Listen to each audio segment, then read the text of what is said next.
सुमित्रा होननायनो हैदों आरोना ओमफ्राय बियो बे अरुण'दयनि बिसया बियो नंखायसो आरो आङो बेहाय जेबो लोब्बा गैया। अरुण'दय आसनिनि मुङाव रां खांनानै लांदों होननानै फोसावनाय खौराङा नंखायसो। वार्डनि होनबा जोंनि वार्डनिफ्राय अरुण'दय फैदों होननानै बेबायदिनो डकुमेन्ट्स खांनानै जेनेबा फैसा लांनानै बै सासे मानसि सुमित्रा होननायनो हैदों आरोना ओमफ्राय बियो बे अरुण'दयनि बिसया बियो नंखायसो आरो आङो बेहाय जेबो लोब्बा गैया। बिश्वनाथ जिल्ला गहपुर हालामनि सिङाव थानाय सनापुर पन्चायतनि 9 नं वार्डआव पन्चायतनि आफादगिरि आरो सोद्रोमा थाखानायनि गेजेरावबो अरुण'दय आसनि होगोन होननानै साननैसो सिगाङाव फोसावनाय रां खांगासिनो होननाय खौराङा नंखायसो फोरमायथिदों दाय हमजाग्रा सुबुंफोरा। बेसेबां खरिसो लांदों? बिदिनो 500-600 खोनादों। बेयाव नोंसो माखासे पाब्लिकआव सन्देह खालामदों दा नों नङा होमबा ना? आङो बेयाव जेबो लोब्बा गैया आरो बे नंखायसो। बे खामानिखौ गामि पन्चायतनिफ्राय आरो सरकारनिफ्राय जेबो आसनि मोनैनि थाखायसो गावनो गावनि खामानिखौ मावनो ओंखारनायावनो न'खरनिनो जानाय माखासे मानसिफोरासो गावनो खामानिखौ मावफानो थाखाय रांखौ होफैदों होननानै खौरां बिजोङाव फोरमायथिदों दाय होजाग्रा सुबुङा। बेयाव नोंसो माखासे पाब्लिकआव सन्देह खालामदों दा नों नङा होमबा ना? आङो बेयाव जेबो लोब्बा गैया आरो बे नंखायसो। बेजों लोगोसे फोरमायबावदों दि गावनो होफैनाय माखासे रांफोरखौबो बिथाङा दासिमबो बाहायाखै आरो गोनां जायोब्ला गासैबो रांखौ होफिननो हायो होननानै फोरमायथिदों। लोगोसे बिथाङा फोरमायबावदों दि 9 नं वार्डनि सोद्रोमाया गावखौ बेफोरबायदि बुंनाय रावफोरा लासिं खालामनाय जादों आरो 9 नं वार्डआव गासै 90 खानसो न' मोनगिरिफोरनिफ्राय 5,000 आरो सोरनिफ्रायबा 8,000 लानायनि सायावबो फोरमायथिबावो।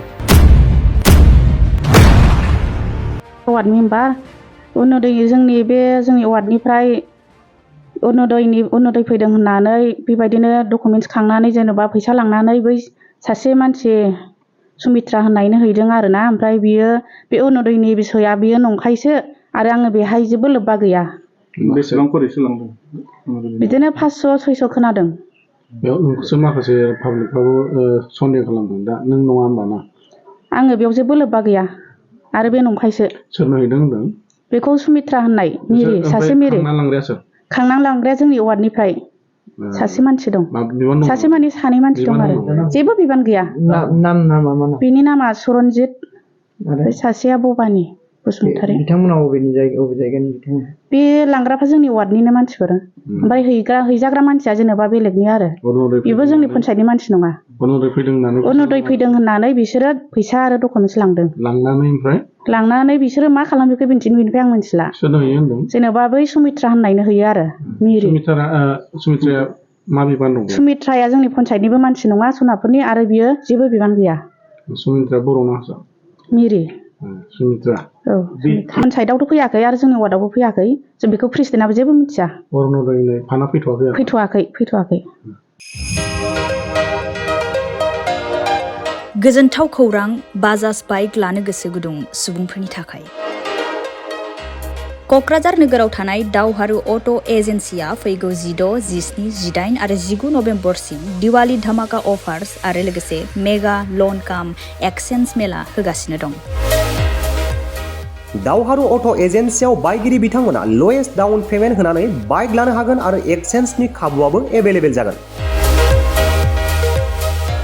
नोंथांमोना क'क्राझार नोगोराव थानाय दावहारु अट' एजेन्सि श'रुमजों लोगोसे कारिगाव फेस्टिभ आउटलेट, दतमा फेस्टिभ आउटलेट आरो भटगाव फेस्टिभ आउटलेट ब्रान्च श'रुमावबो होबाय थानाय दिवाली धामाका अफार्स आरो लोगोसे मेगा लन काम एक्सचेन्ज मेलायाव फैनानै नोंथांनि लुबैनाय बाजाजनि बाइकफोरखौ गोसोबादि लाफैनो हागोन।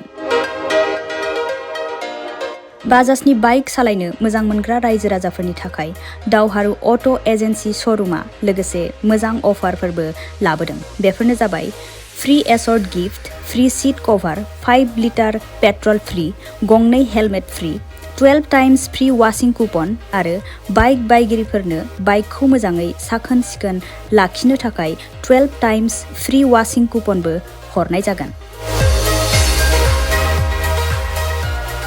आबुङै मिथिना लाबावनो थाखाय 600003991878 8822018193 जानबुं नम्बराव खौरां लाहरनो हागोन।